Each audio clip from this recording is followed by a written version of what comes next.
20 de diciembre, como que se inicia un lapso, un trecho de serenidad, de paz, una memoria de que somos en definitiva un proyecto de mejoramiento hasta llegar al nivel angélico un día, muy remoto, pero llegaremos a ese momento. Pero son días de paz. Al menos quien habla quiere renunciar a este tráfago diario, angustioso, lleno de tensiones, de amenazas, por una realidad descompuesta y putrefacta que nos está sitiando por doquier, por donde usted quiera. Entonces, un poco hablemos de eso. Son tiempos de, al menos, solidaridad. Y ojalá que un día también de fraternidad y de genuino amor. Dos valores utópicos que los acariciamos justo porque son tan lejanos, ajenos y distantes. La creencia, la fe en algo superior al que llamamos Dios, está tatuada en la especie humana como parte del instinto, como parte de nosotros mismos. Los animales no son religiosos, no lo son, lo somos nosotros.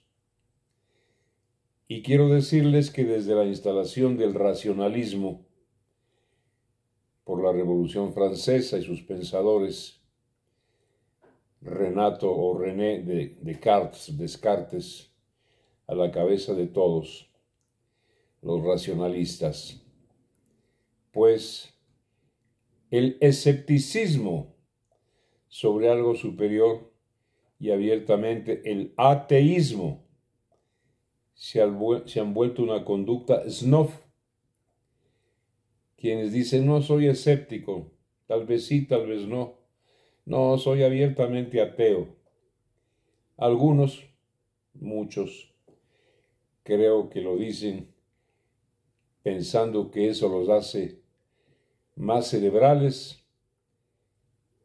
y más inteligentes. Soy ateo. Hoy en día hay una como vergüenza reconocer que se cree en Dios, que se tiene alguna religión. La gente tiene una actitud vergonzante sobre eso. No sé si ustedes lo advierten. Y si yo les dijera, aunque el tema no es de ese hoy día, que el racionalismo, el confiarlo todo a la razón, a las elaboraciones, a las deducciones de la dudosa fisiología cerebral, de la cual conocemos un ínfimo porcentaje y nada más. Sí, si yo les dijera que el racionalismo quedará para la historia humana larga y distante todavía como uno de los períodos de mayor oscurantismo, cuando la propia ciencia vaya descubriendo dimensiones inenarrables, inimaginables, de lo que llamamos universo.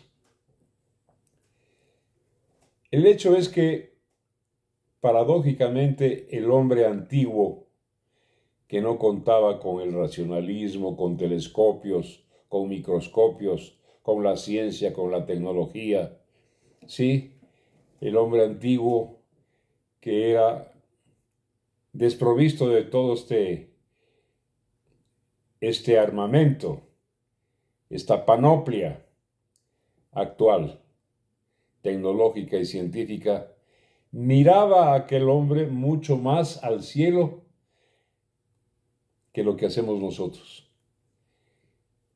Aquellos estaban pendientes del firmamento, mirando el movimiento de los cuerpos de luz, cada uno de los cuales es no una estrella, no un planeta, no un cuerpo, Son tantos cuantas galaxias hay, imagínense ustedes.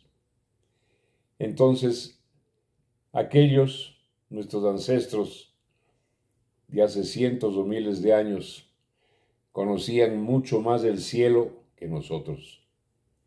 El movimiento de las estrellas, sus traslaciones, sus aparentes relaciones, les dieron nombre a las diferentes estrellas con tal de que estuviesen juntas, ¿no es cierto?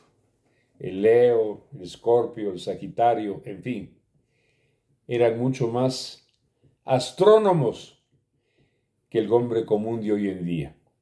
Y por supuesto, mucho más astrólogos dedicados a pensar en el futuro, que el futuro podía leerse allá arriba. Bien, entremos ahora en lo nuestro. Nosotros los cristianos, quien habla lo es, pero yo soy cristiano del Cristo histórico, del Cristo humano. Yo no soy cristiano del Jesús mago. Eran tiempos en que aquel que se consideraba profeta, superior, predicador, tenía que hacer magia, era curandero, era sanador, o si no, no era nada. Y entonces, claro, quienes escribieron los evangelios, hay 27 evangelios, tuvieron que adornarle a la figura humana, con defectos y con méritos de Jesús, como un mago, hacedor de milagros, multiplicador de panes y de peces, sanador y resucitado. Era lo que exigía el tiempo, la época, la cultura. Como digo, y en síntesis, soy cristiana por el hermoso mensaje, que además no es exclusivo y excluyente de Jesús. Hace 3000 años, 1000 antes que Jesús, las Escrituras, con Isaías fundamentalmente, el profeta, ya hablan de ama a tu prójimo como a ti mismo. ¿Quién fue Jesús? ¿Qué dijo? Todos pretendemos saberlo, porque el catecismo así nos lo ha enseñado. Y los evangelios también, y los curas y los monjas también, y los dogmas por igual. Entonces creemos conocer a Jesús y lo que dijo, pero nada más alejado de la verdad. Una pregunta que siempre me hago y se la hago a ustedes. Un hombre tan inteligente, tan heroico, tan único, tan extraordinario, tan fuera de lo común, no dejó escrito nada. No hay un solo papiro que se endose a la mano y a la pluma de un Jesús. ¿Por qué? Me pregunto siempre por qué. Mientras tanto, se han encontrado decenas y cientos de papiros de aquel tiempo llenos de escrituras que reproducen lo sagrado de la Biblia y las vivencias, por ejemplo, de los decenios. Jesús no dejó escrito nada, absolutamente nada. Entonces, ¿quién fue? Viéndolo bien y con ojos racionalistas, nadie sabe quién fue ni qué realmente dijo. Porque ciertamente lo que se deduce es que tenía 2 o 3 apóstoles de su preferencia, con los cuales conversaba mucho más profundo que con aquellos campesinos o pescadores torpes, porque la mayoría de los apóstoles eran unos zopencos. Tenía 2 o 3 y a la cabeza María Magdalena. Tenía como apóstol a un miembro del Sanedrín. Así es, el que dio su sepulcro para que lo enterrasen. Bien, ¿era Jesús un analfabeto? Imposible que lo haya sido. Si era un hombre tan sabio, extraordinario, que no sabía leer y escribir y sin embargo no escribió nada, probablemente Jesús sea el compendio de una serie de ideas que están en las Sagradas Escrituras. La otra posibilidad es que no es realmente una idea o una sola, sino que fue un complot. Fue un hombre tan superior, fue un hombre con tanta fe en Dios, que sintió la necesidad, el impulso de sentirse hijo del Altísimo y jugó convencido ese papel. Y reunió a 12 y les convenció, les persuadió para empatar su conducta, su comportamiento con lo que habían predicho las Escrituras.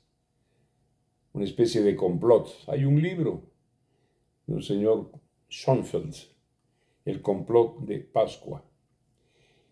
Y hay como 27 evangelios, solo 4 reconocidos por la Iglesia, y una Iglesia que más tarde tuvo que aceptar la orden de un emperador romano para compendiar estos 4 evangelios, porque los demás evangelios resultaron ser calificados como apócrifos, que no significa falsos, sino no aceptados, rechazados. 27 evangelios y se siguen encontrando más. Hay contradicciones en el cuerpo evangélico de Juan, de Mateo, de Lucas y de Marcos. La cruz misma.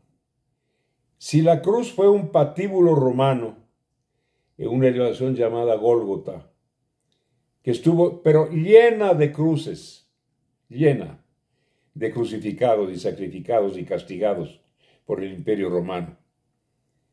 La contradicción es que Jesús aparece en la vía hacia el Gólgota, vía Crucis, cargando su propia cruz. Cuando arriba en la colina, cruces sobraban. Hay unos evangelistas que lo pintan iracundo a Jesús, ¿sí? Castigador, que entra a latigazos a los mercaderes y a los cambistas en el templo. Y hay otros que lo pintan como: a quien te abofetee, entrégale la otra mejilla. Es una contradicción, ¿sí o no? Las teorías positivistas del siglo XIX y estos tiempos actuales le endosan a Jesús el carácter de un insurrecto revolucionario, de un precomunista. Jesús nunca habla de eso. Él dice, o los evangelistas le hacen decir, mi reino no es de este mundo. O sea, mi reino no es material. Mi reino es espiritual. Que es lo que realmente debe haber conversado con los 2 o 3 preferidos. Hay contradicciones. Que era un revolucionario, precomunista, fundador y antecesor de las ideas contemporáneas de esa fallida e inhumana doctrina. No creo que lo haya sido. En todo caso, recoge Jesús el más eterno, intocable, imperecedero, inviolable mensaje que podamos tener como especie viva, los seres humanos, titulares de conciencia, y de este evento consustancial a nuestra vida, a nuestra biología, instintivo, por tanto, creer en algo. Yo no me burlo jamás de la Iglesia Católica, de ninguna iglesia, porque iglesias humanas, con todos sus fallos y todos sus méritos, la católica tiene 2000 años, cierto es, pero ella y las demás han logrado mantener en gran medida viva la fe en Dios. lo cual ha mejorado ostensiblemente la conducta de la especie humana, que todavía es bárbara, salvajona, cruel, ensangrentada, pero no es lo mismo un contemporáneo que ser un cruel legionario romano o un gladiador o un emperador. Las iglesias han ayudado con las religiones a que nuestro comportamiento sea cada vez mejor. Y aprestémonos a celebrar esta hermosa, inigualable, tierna, seductora poesía, alegoría de la Navidad. Sí, la venida de Dios al mundo. Para terminar, Dios está en yo, tú, él, nosotros, vosotros, ellos. Y al mismo tiempo el demonio, en una lucha sempiterna, en un conflicto permanente y crónico. Todos, incluyendo quien habla, en su naturaleza interna, en su alma, tienen la presencia, todos, sin excepción, somos hijos de Dios, como también producto e hijos del demonio. Depende de su voluntad y su conciencia el hecho y el resultado de que uno de los dos triunfe o al menos predomine. Aprestémonos a esta maravillosa fecha, simbólica y alegórica, la Navidad. Qué linda palabra que es Nochebuena. Gracias.